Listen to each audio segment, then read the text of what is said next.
ಇನ್ನು ಬೆಣ್ಣೆನಗರಿ ದಾವಣಗೆರೆಯಲ್ಲೂ ಸಹ ಮಳೆ ಅಬ್ಬರಿಸ್ತಾ ಇದೆ. ಹೀಗಾಗಿ ಹರಿಹರ ಬಳಿಯ ತುಂಗಭದ್ರಾ ನದಿಗೆ ಜೀವ ಕಳೆ ಬಂದಿದೆ. ಬರಿದಾಗಿದ್ದಂತಹ ತುಂಗಭದ್ರೆ ಮೈದುಂಬಿ ಹರಿತಾ ಇದ್ದಾಳೆ. ಬೆಣ್ಣೆನಗರಿ ದಾವಣಗೆರೆಯಲ್ಲೂ ಸಹ ಮಳೆ ಅಬ್ಬರಿಸ್ತಾ ಇದೆ.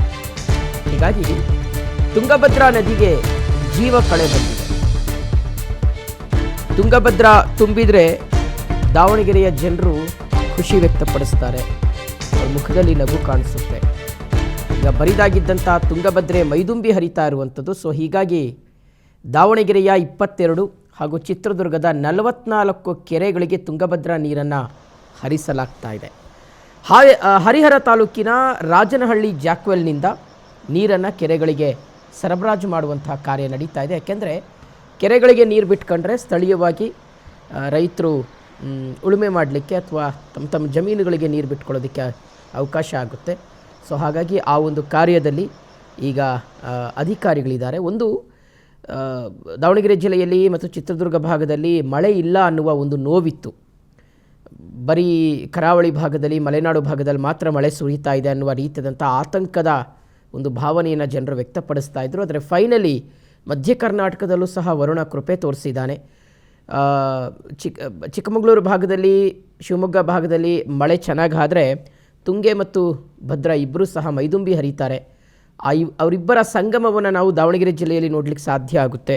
ಸೊ ಅದೇ ರೀತಿಯಾಗಿ ಈಗ ತುಂಗ ಭದ್ರೆ ಇಬ್ಬರೂ ಸಹ ದಾವಣಗೆರೆ ಜಿಲ್ಲೆಯಲ್ಲಿ ರೈತರಿಗೆ ಖುಷಿಯನ್ನು ತಂದಿದ್ದಾರೆ.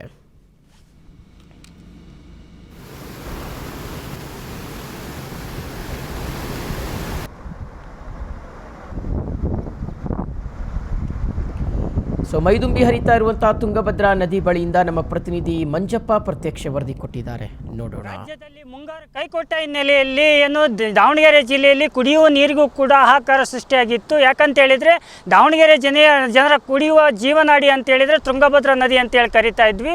ಈಗ ಮಲೆನಾಡು ಭಾಗಗಳಲ್ಲಿ ಏನು ಒಂದು ಕಳೆದ 4-5 ದಿನಗಳಿಂದ ಅಧಿಕ ಮಳೆ ಆಗ್ತಿರೋ ಹಿನ್ನೆಲೆಯಲ್ಲಿ ಈಗ ತುಂಗಭದ್ರಾ ನದಿಯ ಒಡಲು ತುಂಬಿದೆ. ಹಾಗಾಗಿ ಧಾರಾಕಾರವಾಗಿ ಹರಿತಾ ಇದ್ದಾಳೆ. ನೀವು ದೃಶ್ಯಾವಳಿಯಲ್ಲಿ ಗಮನಿಸಬಹುದು. ನಾವೀಗ ದಾವಣಗೆರೆ ಜಿಲ್ಲೆ ಹರಿಹರ ತಾಲೂಕಿನ ರಾಜನಹಳ್ಳಿ ಜಾಕ್ವೆಲ್ ಬಳಿ ಇದ್ದೇವೆ. ಈ ವಾರಕ್ಕೂ ಮುಂಚಿತವಾಗಿ ಈ ಒಂದು ತುಂಗಭದ್ರೆ ಒಡಲು ಬರಿದಾಗಿ ಅಲ್ಲಲ್ಲಿ ನೀರು ಗುಂಡಿಗಳಲ್ಲಿ ಮಾತ್ರನೇ ನೀರು ಉಳ್ಕೊಂಡಿತ್ತು. ಯಾಕಂತ ಹೇಳಿದರೆ ಈ ಭಾಗದಿಂದಲೇ ನಾವು ದಾವಣಗೆರೆ ಆಗಿರ್ಬೋದು, ಚಿತ್ರದುರ್ಗ ಆಗಿರ್ಬೋದು, ಅಲ್ಲಿರ್ತಕ್ಕಂಥ ರೈತರಿಗೆ ಮತ್ತು ಜನರಿಗೆ ಕುಡಿಯೋ ನೀರಿನ ವ್ಯವಸ್ಥೆಯನ್ನು ಅಥವಾ ಸರಬರಾಜು ಮಾಡ್ತಕ್ಕಂಥ ಪ್ರಕ್ರಿಯೆ ನಡೀತಿತ್ತು. ಹಾಗಾಗಿ ಇಲ್ಲಿರ್ತಕ್ಕಂಥ ಜಾಕ್ವೆಲ್ಗಳಿಗೂ ಕೂಡ ನೀರು ಸಿಗದೇ ಇರತಕ್ಕಂಥ ಪರಿಸ್ಥಿತಿ ನಿರ್ಮಾಣ ಆಗಿತ್ತು. ಆದರೆ ಈಗ ಏನು ಮಲೆನಾಡು ಭಾಗದಲ್ಲಿ ಅಧಿಕವಾದ ಮಳೆ ಆಗುತ್ತಿರುವ ಹಿನ್ನೆಲೆಯಲ್ಲಿ ಚಿಕ್ಕ ಡ್ಯಾಮ್ ಆಗಿರ್ತಕ್ಕಂಥ ತುಂಗಾ ಡ್ಯಾಮು, ನಾವು ಗಾಜನೂರು ಡ್ಯಾಮ್ ಅಂತ ಏನು ಕರಿತೀವಿ, ಅದು ಭರ್ತಿಯಾಗಿದ್ದು ಈಗಾಗಲೇ ಏನು 22,000ಕ್ಕೂ ಅಧಿಕ ಕ್ಯೂಸೆಕ್ಸ್ ನೀರನ್ನು ನದಿಗೆ ಬಿಟ್ಟಿರ್ತಕ್ಕಂಥದ್ದು.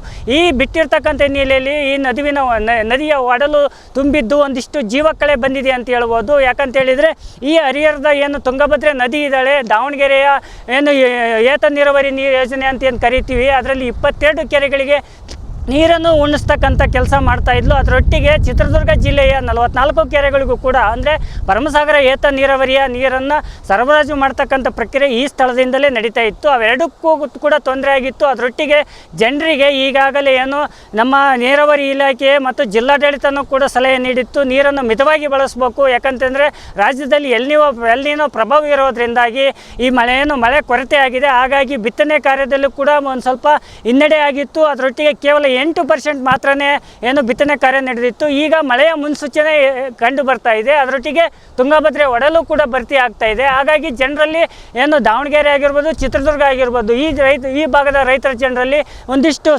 ಸಂತಸ ಮನೆ ಮಾಡಿದೆ ಅಂತ ಹೇಳ್ಬೋದು. ಒಟ್ಟಾರೆಯಾಗಿ ಹೇಳ್ಬೇಕಂತ ಹೇಳಿದರೆ ಏನು ಕುಡಿಯೋ ನೀರಿಗೂ ಮತ್ತು ಏನು ಬೆಳೆ ಬೆಳೀಲಿಕ್ಕೆ ತೊಂದರೆ ಅನುಭವಿಸ್ತಾ ಇದ್ದಂಥ ರೈತರಿಗೆ ತುಂಗಭದ್ರೆ ಒಡೆಯಲು ಭರ್ತಿಯಾಗಿದ್ದು ಅದರೊಟ್ಟಿಗೆ ವರ್ಣನ ಕೂಡ ಕೃಪೆ ತೋರಿದ್ರು. ಕಳೆದ 4-5 ದಿನಗಳಿಂದ ಮಳೆ ಆಗ್ತಿದೆ. ಇದರಿಂದಾಗಿ ರೈತರಲ್ಲಿ ಈ ಹಿಂದೆ ಮೂಡಿರ್ತಕ್ಕಂಥ ಆತಂಕ ಒಂದಿಷ್ಟು ಮರೆಯಾಗ್ತಾ ಇದೆ ಅಂತ ಹೇಳ್ಬೋದಾಗಿದೆ. ಡಾಕ್ಟರ್ ಮಂಜಪ್ಪ HB, PNS ವಿಸ್ತಾರ ನ್ಯೂಸ್, ದಾವಣಗೆರೆ.